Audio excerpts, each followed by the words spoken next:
Sama untuk yang yang ngumpul tugas individu Ibu, yang laporan keuangan tadi jam 9 jam 9 tuh sudah ditutup Ibu. Jadi jam 8 tadi, enggak, dari semalam sudah ditutup. Jadi yang tadi pagi sebelum jam 9 yang mau ngumpul belum bisa Ibu. Oh gitu. Iya, ada yang belum bisa ngumpul karena udah ditutup. Sebentar, saya cek dulu. Baik Ibu.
Itu kelas nggak ditutup kok. Siapa yang nggak bisa ini mungkin jaringannya. Sudah 32 orang ngumpul itu dan uh, formatnya nggak ditutup. Oh iya baik Ibu. Coba lagi mungkin sinyal gitu ya. Iya Ibu. Baik. Oke, terus saya cek dulu ya kado.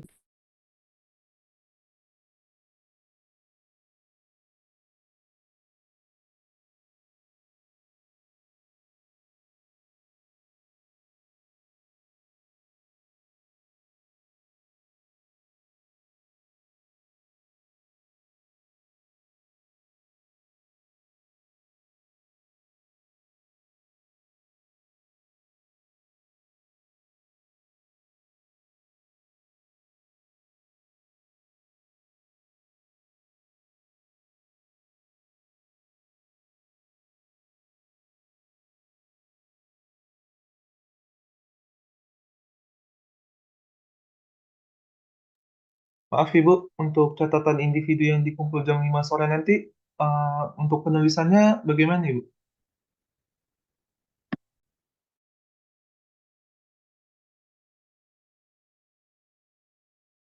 Yang mana? Yang resume. Iya Ibu. Jadi kalian pada saat sekarang ini kalau ada temennya presentasi ditulis tangan boleh, diketik boleh ya. Nanti dibentuk kalau tulis tangan dipoto, dibuat PDF, diupload gitu. Yang kalau yang diketik juga ya, diupload PDF. Kalau Word itu kadang-kadang pas dibuka di device yang berbeda dia tabur-tabur ininya hurufnya. Jadi lebih baik kalian kirimnya PDF. Oke, sudah paham yang itu? Tempatnya udah ada kan? Iya, sudah ada Ibu. Baik, terima Oke. kasih Ibu. Coba saya cek dulu yang mahasiswa genep ya. Mahasiswa genep ini Deslia. Ada Deslia? Gina. Gina ya ada. Arvela. Hadir Ibu. Saya ada. Gina hadir Ibu. Gina hadir. Aduh, hilang deh sebentar. Kalau jam segini, siapa dulu nih? Suka hilang. Deslia nggak ada tadi ya. Gina ada. Arvela ada. Ulfatur. Ulfatur belum ada. Nur Aisyah. Hadir Bisma. Ibu. Nur Aisyah ada. Bisma. Cahyadin, Vidya, Hadir Ibu. sudah ada Zahra, Hadir Ibu. sudah ada. Oke. Udah tahu ya yang kelas ganjil genap kita bergabung karena apa namanya di awal kemarin waktu kuliah pertama dengan siapa kelas genap? Dosennya nggak masuk Ibu. Jadi kita Oh, kosong kelasnya. karena saya juga heran kok di kelas saya itu ada 3 dosen kan biasanya dua-dua. Ternyata mungkin mereka keliru ininya ngeplotnya ya. Ya udah ini kata Bu Agri kan kita digabung jadi dosennya 4. Nanti dengan saya 4 pertemuan, dengan Bu Agri 4, dengan Prof. Yul 4, dengan Prof. Nur 4 gitu ya. Eh, tapi jangan jangan pusing dengan absen di Siakadu, biar aja nanti itu ya diurus sama jurusan ya. Yang penting kuliahnya kalian masuk aja barengan. Nanti yang dengan Prof. Yul beliau mau di E304 online offline ya. Dengan Bunda dan Prof. Nur nanti ketua kelas saja menyesuaikan ya. Oke, yang sekarang saya screenshot ini dulu. Ini semua kelompok sudah kumpul di Viklas. Sudah ya. Lalu sekarang absen di Viklas. Nah, ini saya screenshot dulu masukin Viklas.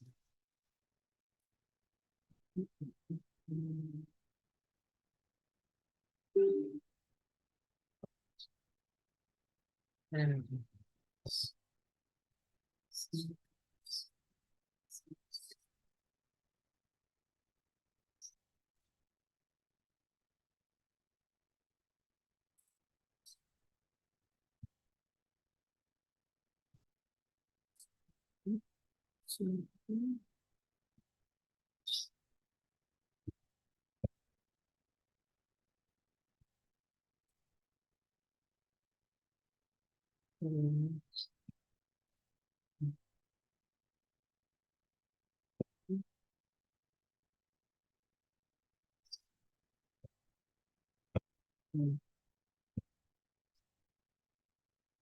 Oke, sekarang kelompok 1 ya, silakan dipresentasikan kelompok 1.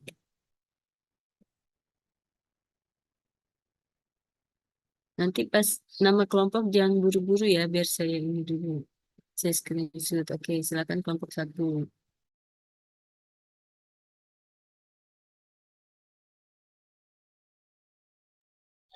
Baik, Assalamualaikum warahmatullahi wabarakatuh. Di sini kami dari kelompok 1 mohon izin mempresentasikan hasil kerja kelompok kami. Ada 2 bab. Untuk bab pertama terkait pengantar tata kelola perusahaan. Next.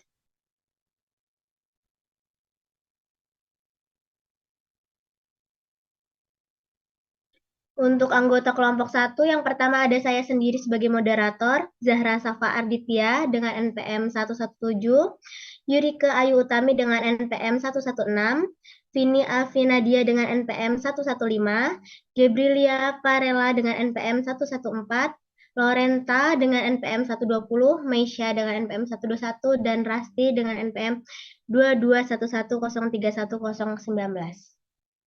Next. Baik, untuk materi pertama saya sendiri yang akan menjelaskan. Tata kelola perusahaan merupakan struktur dan proses yang mengarahkan dan mengendalikan perusahaan untuk bisa mencapai tujuan yang telah ditetapkan oleh perusahaan tersebut dengan cara memantau kinerja perusahaannya. Dalam tata kelola perusahaan ini ada 2 unsur yang di dalamnya. Unsur yang pertama itu unsur perspektif.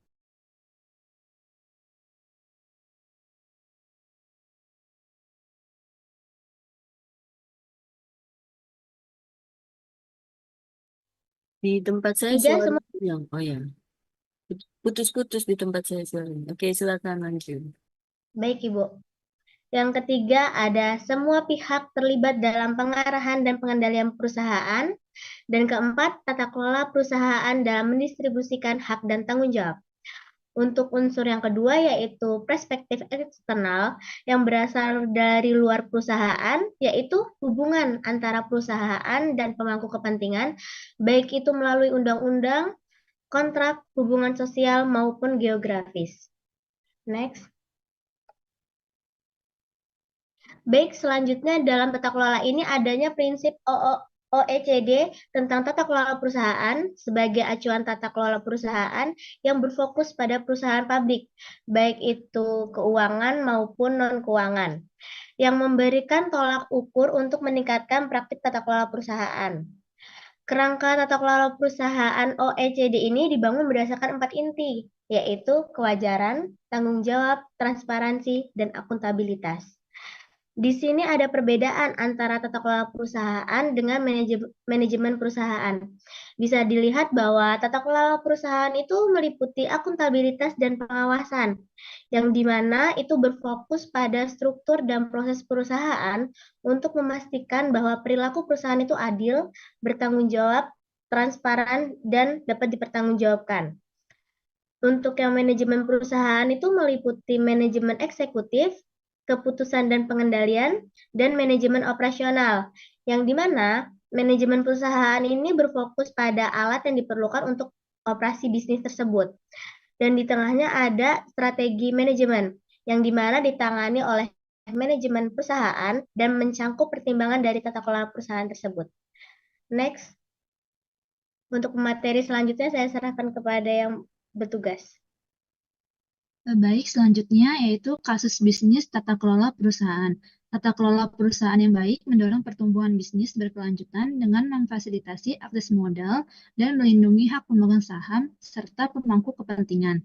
Perusahaan dengan tata kelola yang kuat cenderung mengurangi risiko investasi, mendapatkan modal dengan biaya yang lebih rendah, dan mengguli perusahaan dengan tata kelola buruk, sambil memberikan kontribusi positif yang lebih besar kepada perekonomian masyarakat. Next. Selanjutnya, praktik tata kelola perusahaan yang baik meningkatkan pengawasan dan akuntabilitas, meminimalkan risiko penipuan, serta memperkuat pengambilan keputusan yang tepat dan tepat waktu. Dengan demikian, tata kelola yang efektif mendukung kinerja operasional lebih baik, menurunkan belanja modal dan membantu perusahaan mematuhi hukum, menghindari konflik, serta risiko tanggung jawab. Next.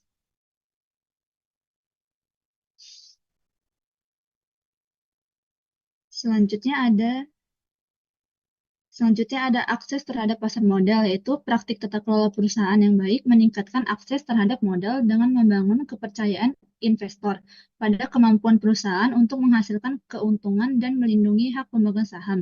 Di pasar negara berkembang, di mana perlindungan hukum sering kurang memadai, tata kelola yang baik menjadi sangat penting dalam menurunkan risiko investasi, meningkatkan transparansi, dan mengurangi biaya modal. Next. Selanjutnya ada peningkatan reputasi.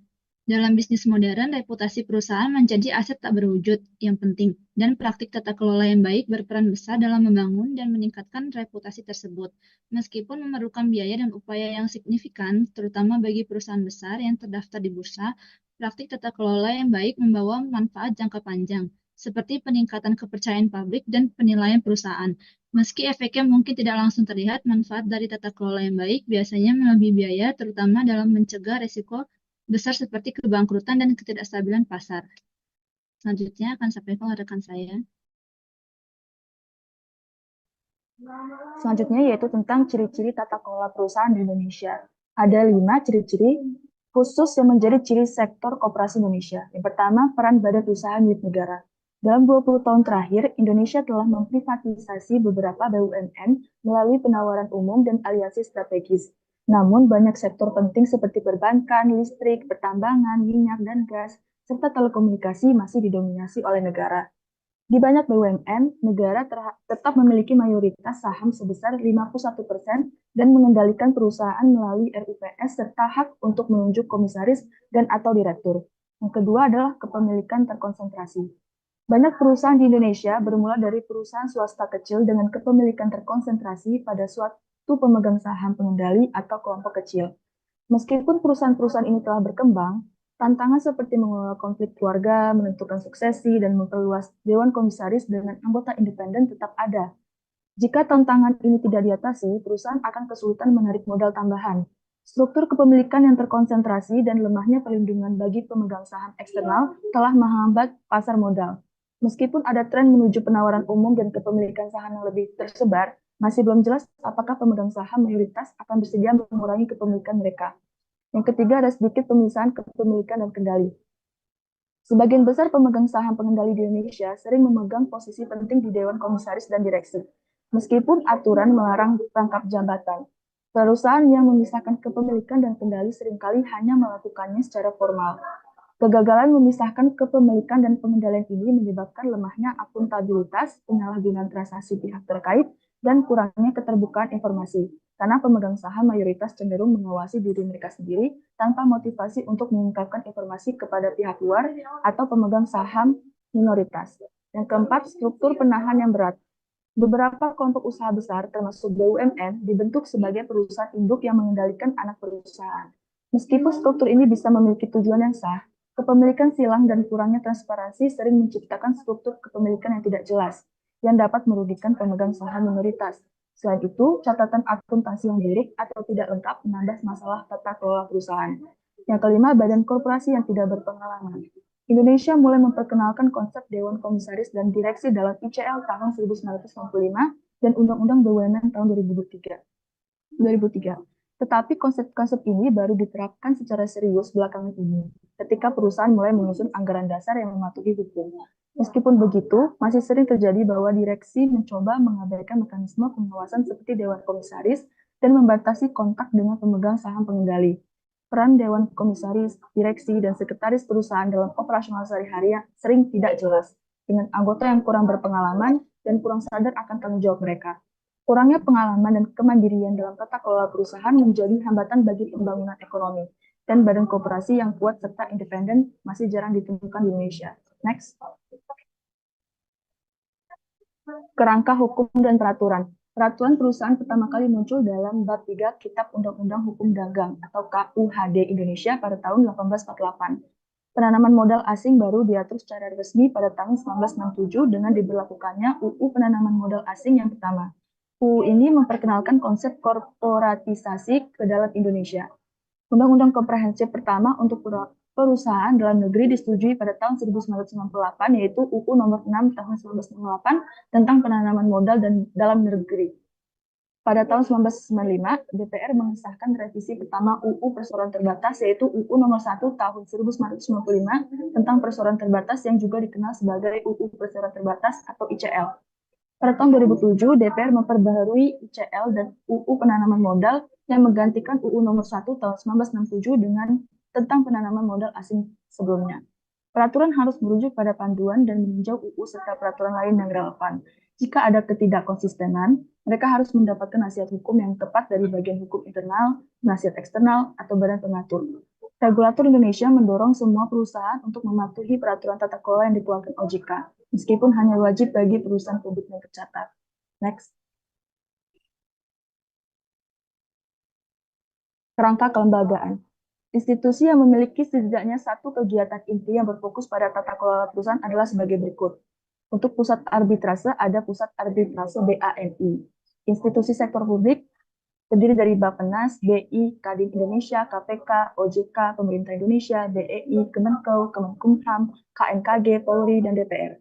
Lembaga non-pemerintah berisikan CRMS Indonesia, ICSA, IICDA, NCSR. Dan yang terakhir, organisasi internasional yaitu IFC, OECD, dan Bank Dunia. Selanjutnya akan dijelaskan oleh rekan saya. Selanjutnya yaitu struktur tata kelola perusahaan. Next. Yang pertama ada pengertian perseroan terbatas. Menurut International Comparative Legal Guides atau ICL, PT adalah badan hukum yang membentuk persekutuan modal dasar, yaitu jumlah seluruh saham yang boleh dikeluarkan suatu perusahaan kepada pemegang saham, dibagi menjadi saham, dan yang memenuhi semua ICL terkait lainnya dan menerapkan persyaratan peraturan. Perseroan terbatas yang memenuhi definisi ICL memiliki ciri-ciri yaitu yang pertama, pemegang saham tidak dapat dimintai pertanggungjawaban secara pribadi atas hutang atau kewajiban perusahaan. Yang kedua, Perusahaan mempunyai identitas hukum, dapat mengadakan kontrak atas namanya sendiri, dan dapat menuntut serta digugat. Perusahaan menerapkan sistem tata kelola dan 2 tingkat yang terdiri dari Dewan Komisaris yang mengawasi direksi. Yang keempat, struktur permodalan dibagi menjadi modal dasar, modal ditempatkan, dan modal disetor. Yang kelima, modal dasar minimum 50 juta dan modal ditempatkan dan disetor minimal 25% dari modal dasar. Minimal 2,5 miliar per bidang usaha untuk lembaga keuangan. Perusahaan terdiri dari RUPS dan Dewan Komisaris dan BOL. Yang terakhir yaitu perusahaan dapat menerbitkan saham dan obligasi. Di Indonesia, PT merupakan satu-satunya badan hukum yang menerbitkan saham. Saham dalam PT yaitu seperti saham biasa, saham dengan atau tanpa hak suara, saham yang punya hak khusus, saham yang setelah jangka waktu tertentu akan ditarik, dan saham yang memberikan hak prioritas kepada pemiliknya. Saham yang memberikan hak prioritas untuk menerima kekayaan perusahaan, dan saham preferen lainnya sebagai ditentukan dalam AOA perusahaan. Next. Perusahaan terdaftar dan tidak terdaftar. Perusahaan yang terdaftar menurut hukum di Indonesia dibedakan jelas antara perusahaan terdaftar dan tidak terdaftar. Perusahaan yang terdaftar memerlukan modal disetor yang lebih tinggi dan tunduk pada peraturan yang lebih ketat dan kompleks sehubungan dengan perusahaan dan keterbukaan informasi. Sedangkan perusahaan yang tidak terdaftar menurut hukum merujuk pada entitas bisnis yang beroperasi tanpa memenuhi kewajiban pendaftaran atau perizinan yang ditetapkan oleh peraturan perundang-undangan. Next.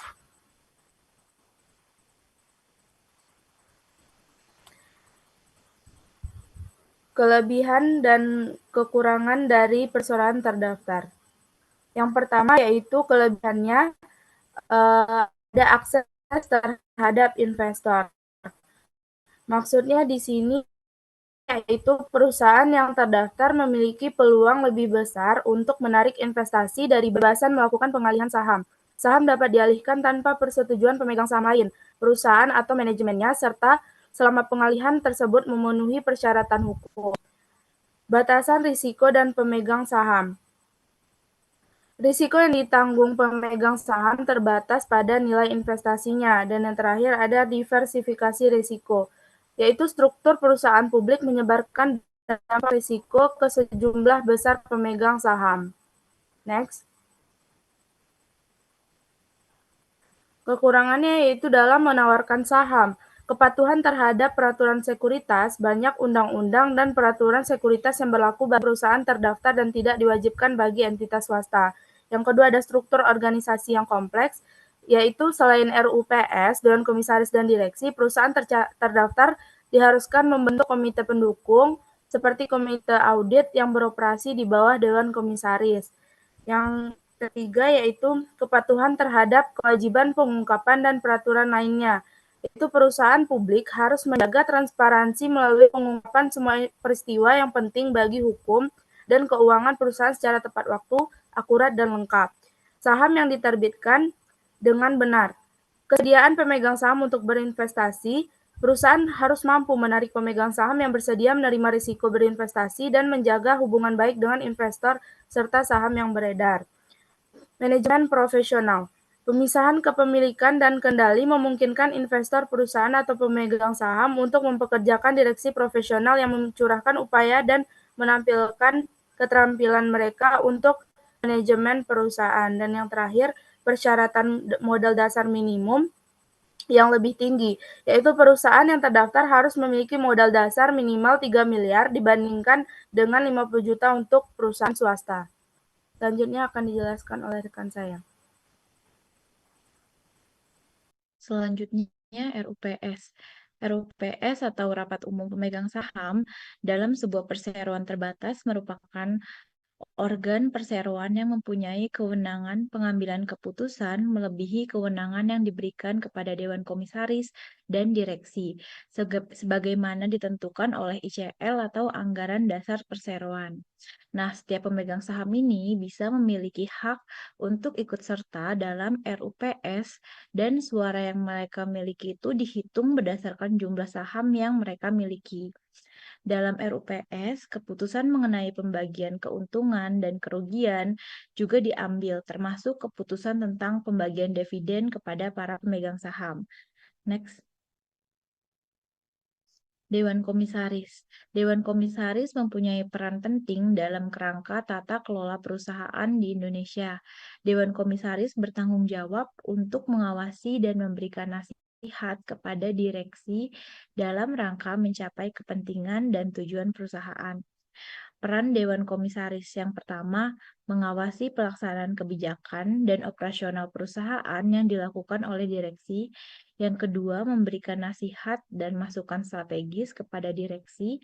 Yang ketiga, terlibat dalam pengambilan keputusan penting yang berdampak pada masa depan perusahaan dan memastikan bahwa semua aktivitas perusahaan sesuai dengan hukum dan regulasi yang berlaku. Tanggung jawab Dewan Komisaris.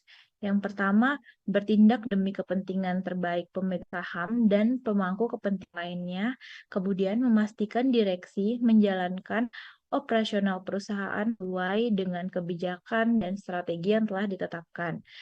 Kemudian, menyediakan saran dan panduan kepada direksi untuk mencapai tujuan jangka panjang perusahaan dan memastikan bahwa perusahaan beroperasi dengan integritas, transparansi, dan etika yang tinggi. Selanjutnya akan dijelaskan oleh rekan saya.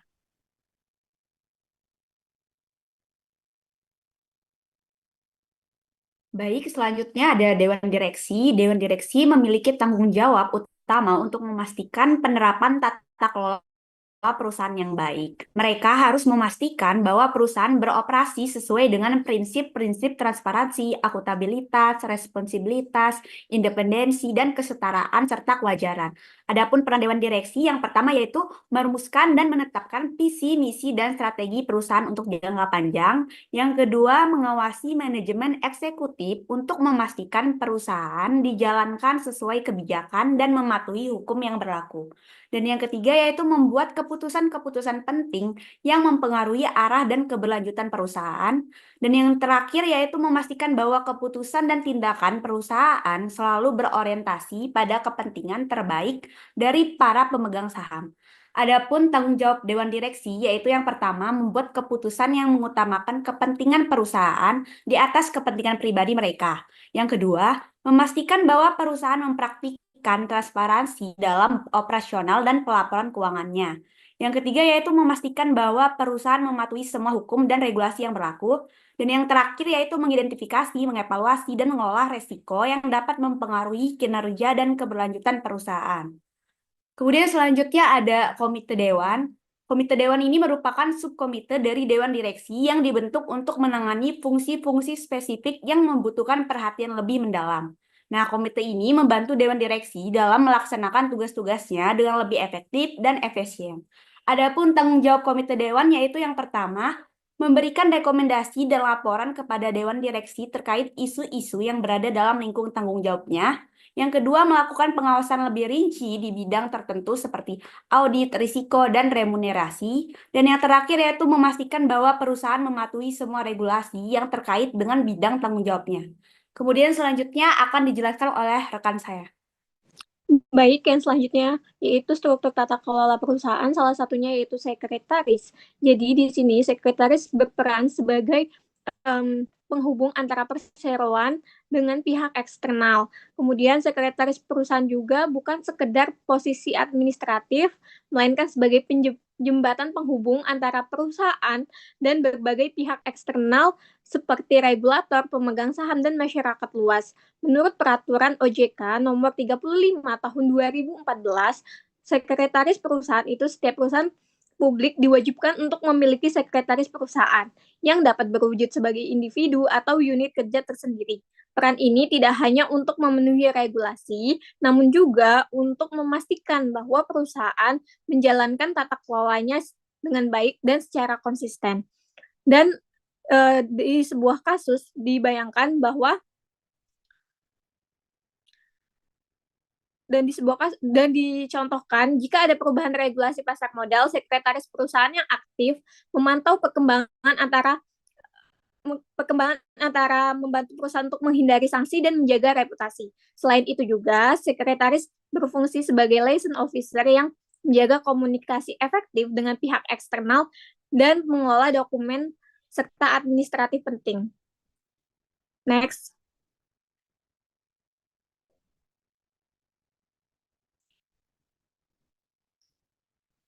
Baik, yang selanjutnya ada audit internal.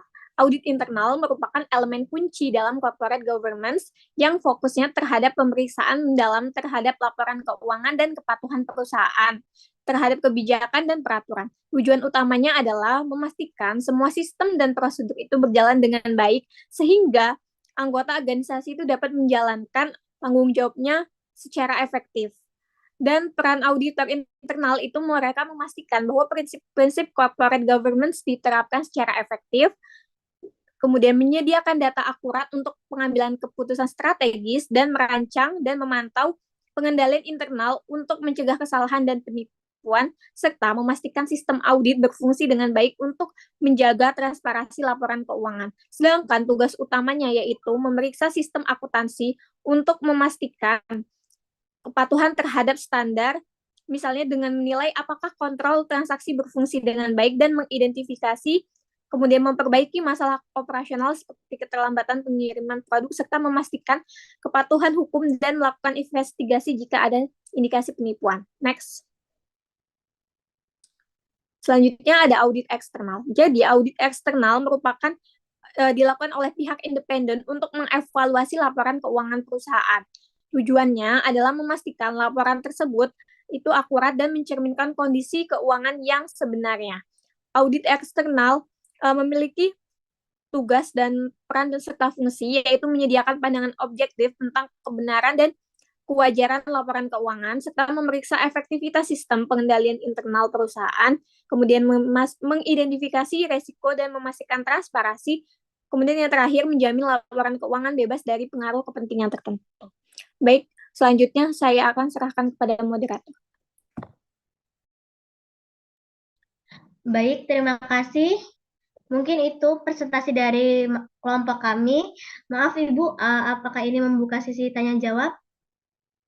Iya, ada sesi tanya jawab ya untuk ambil dari diskusi nanti kan kalian catat, terus di jawaban sekarang itu seperti apa, nanti pada saat di akhir mau dikumpulkan ke saya sebelum dengan saya selesai itu nanti dibuat lagi yang sudah ada hasil diskusinya, jadi ada nilai diskusi ya dikumpulkan lagi, dicatat nama dan pertanyaannya, nama NPM. Oke. Baik Ibu, baik di sini kami membuka 3 penanya. Untuk yang ingin bertanya disilakan raise hand dan menuliskan nanti nama dan serta NPM serta pertanyaannya ke dalam room chat. Baik, yang untuk bertanya boleh raise hand. Baik, di sini ada Niki Nawa. Boleh dijelaskan untuk penanya dan nanti diketikkan di room chat. Oke, terima kasih. Jadi yang mau saya tanyakan terkait dengan lingkaran tadi. Jadi kan manajemen strategi itu adalah perpotongan tata kelola perusahaan dengan manajemen perusahaan. Lalu apakah bisa mengoptimalkan manajemen strategi perusahaan, tapi tidak mengoptimalkan juga tata kelola perusahaan dan manajemen perusahaan? Bisa dipahami? Baik, bisa. Terima kasih Niki. Oke, terima Baik, kasih. kedua lanjut ke Safa Salsabila untuk pertanyaan, dipersilahkan.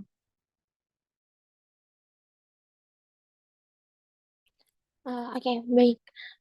Saya Safa Salsabila dengan ujungan PM 57. Aku mau nanya, itu kan ada dijelasin audit internal sama audit eksternal. Nah, setiap pergantian auditor di financial statement atau di laporan keuangannya itu diungkapin gak sih kalau dia tuh udah ganti itu berapa kali, terus siapa aja yang audit gitu? Apakah jelas? Baik, jelas. Untuk Safa boleh tolong pertanyaannya diketik ke room chat ya. Baik, untuk penanya terakhir, dipersilakan untuk teman yang ingin bertanya raise hand.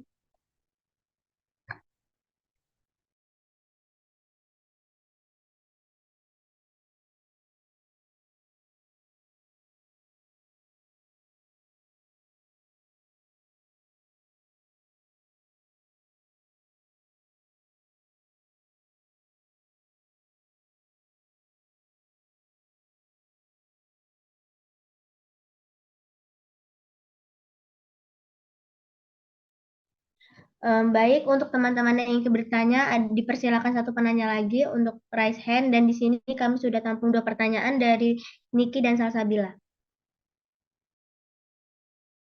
Kalau nggak ada tunjuk satu, ditunjuk temennya.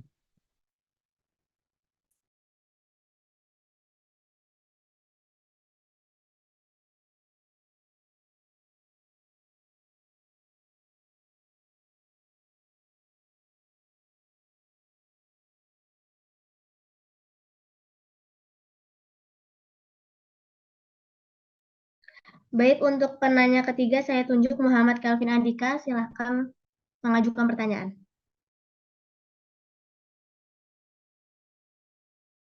Baik, terima kasih kepada pemateri.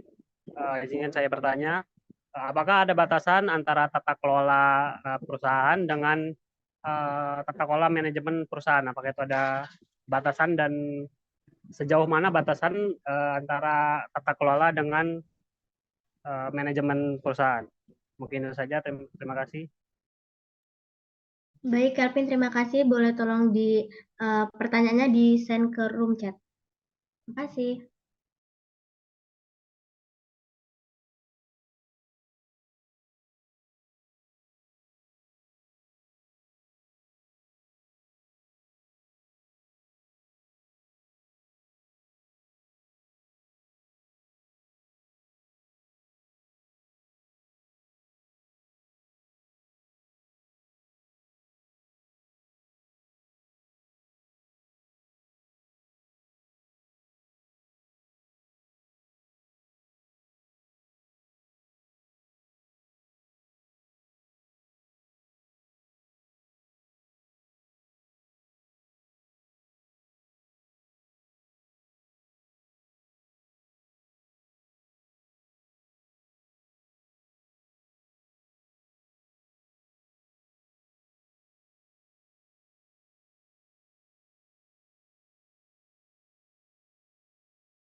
Baik, di sini saya akan menjawab pertanyaan pertama dari Niki Nawa. Pertanyaannya tadi saya ulang, manajemen strategi adalah perpotongan tata kelola perusahaan dan manajemen perusahaan. Lalu, apakah bisa mengoptimalkan manajemen strategi perusahaan tanpa mengoptimalkan tata kelola perusahaan dan manajemen? Seperti yang udah saya jelaskan tadi di slide yang ada tabelnya, di slide keempat, bahwa tidak mungkin bisa mengoptimalkan manajemen strategi perusahaan tanpa memperhatikan manajemen perusahaannya. Karena di tata kelola itu ada hubungannya, ada 3 hal yang sangat bersangkutan, yaitu tadi tata kelola perusahaan, manajemen perusahaan, dan manajemen strateginya. Yang dimana di tata kelola perusahaan itu perusahaan harus memastikan bahwa strukturnya itu jelas, kebijakannya itu tepat, dan dipantau, kontrol kinerja perusahaannya itu sendiri. Sedangkan untuk manajemen perusahaannya itu, di situ perusahaan itu bertugas untuk tanggung jawab, untuk bisa mengimplementasikan strateginya itu yang ditetapkan setiap harinya, dan memastikan bahwa operasi setiap harinya itu berjalan dengan lancar. Dan yang ketiga, yang manajemen strateginya itu, di situ tuh perlunya adanya dasar tata kelola dan manajemen untuk bisa mengembangkan dan melaksanakan strategi agar berjalan dengan efektif dan maksimal. Jadi 3 hal itu tuh tentunya bersangkutan. Jadi secara keseluruhan, ketiga aspek ini tuh harus dioptimalkan secara bersamaan karena untuk mencapai hasil yang optimal atau tujuan yang telah ditentukan oleh perusahaan tersebut. Jadi kalau misalnya tanpa kelola dan manajemen yang baik, tentunya strategi pun nggak bisa berhasil dengan hasil yang sesuai dengan yang diinginkan oleh perusahaan tersebut. Jadi menurut saya itu tetap harus dioptimalkan secara bersamaan. Bagaimana Niki untuk jawabannya? Oke, udah jelas, Kak. Terima kasih. Baik, terima kasih Niki. Untuk pertanyaan kedua, untuk rekan yang ingin menjawab dipersilakan. Baik, izinkan saya untuk menjawab pertanyaan dari penanya kedua yaitu Kak Safa. Jadi bagaimana sih pengungkapan audit internal dan eksternal di dalam suatu perusahaan? Apakah bila ada pergantian itu diungkapkan? Maka saya akan menjawab dalam konteks laporan keuangan atau penyajian di laporan keuangannya tentang pengungkapan mengenai pergantian audit internal dan eksternal itu tidak diwajibkan secara langsung oleh standar akuntansi. Namun beberapa perusahaan seperti perusahaan yang terdaftar di BEI itu memilih untuk mengungkapkan informasi tersebut karena dianggap material atau relevan bagi para pengguna laporan keuangan. Di sisi audit internal sendiri, pergantian audit internal itu biasanya tidak diungkapkan dalam laporan keuangan karena fungsi audit internal itu lebih bersifat operasional dan pengawasan internal, bukan eksternal yang terkait langsung dengan opini atas laporan keuangan itu sendiri. Namun, jika di audit eksternal, pergantian audit eksternal itu lebih umum diungkapkan dalam laporan keuangan, salah satunya di laporan keuangan yang terdaftar di dalam BEI, terutama jika pergantian tersebut terjadi karena ada hal-hal yang dapat mempengaruhi opini auditor, seperti perbedaan pendapat atau terkait kebijakan akuntansi. Nah, atau jika auditor barunya memberikan opini yang berbeda daripada auditor sebelumnya, pengungkapan ini biasanya dilakukan dalam bagian pengurus dan tata kelola perusahaan atau catatan atas laporan keuangan. Jadi, sementara pergantian auditor eksternal mungkin diungkapkan jika itu relevan dan pengungkapan pergantian auditor internal biasanya tidak dilakukan dalam laporan keuangan. Seperti itu, Kak. Apakah sudah menjawab, Kak? Sudah, terima kasih.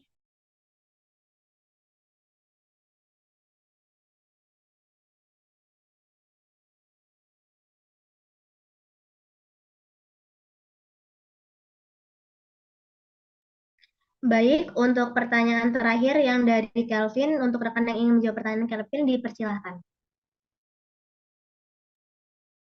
Baik, saya akan menjawab pertanyaan dari Kelvin yang yaitu sejauh mana batasan tata kelola perusahaan dengan manajemen perusahaan. Nah, batasan antara tata kelola perusahaan dan manajemen perusahaan terletak pada peran dan tanggung jawab masing-masing dalam struktur organisasi.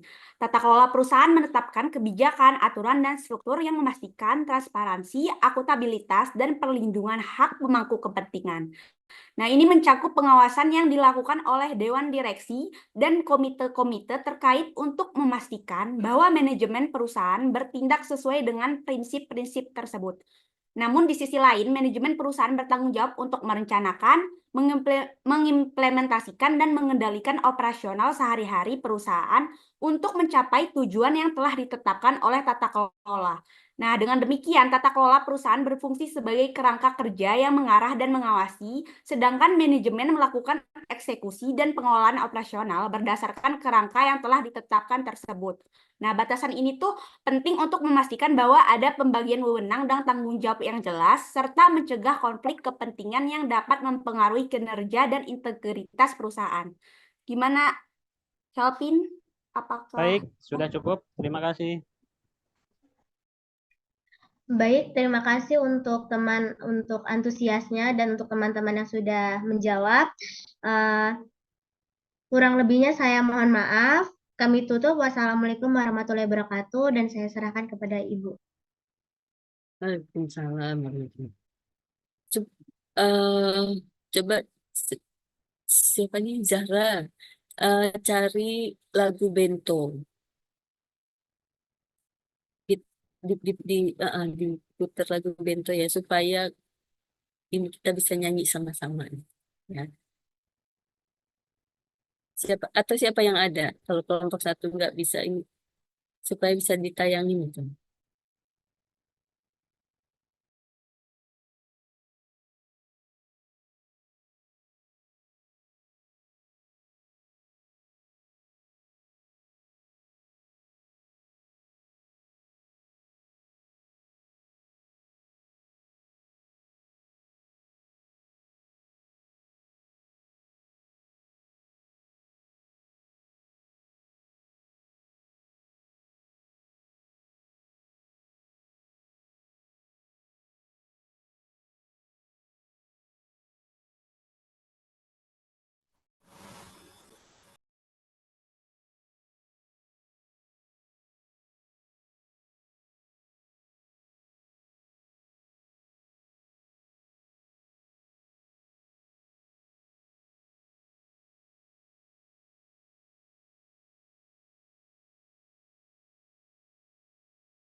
Iya, coba diputar semua nyanyi ya. Kalau audionya mau dibuka nyanyi rame-rame boleh. Ya.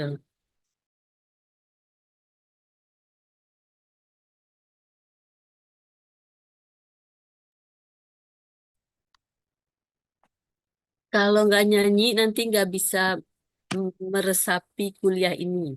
Jadi semua ikut nyanyi. Kan ini lagunya pasti hafal ya.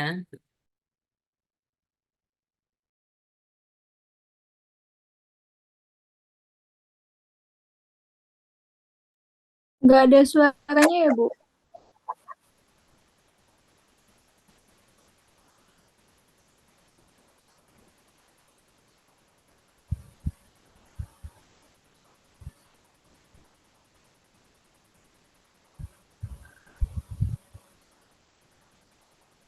Singkat, padat, bentuk.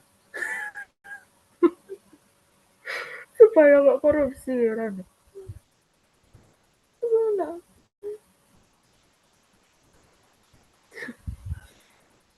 Iya, suaranya belum masuk nih.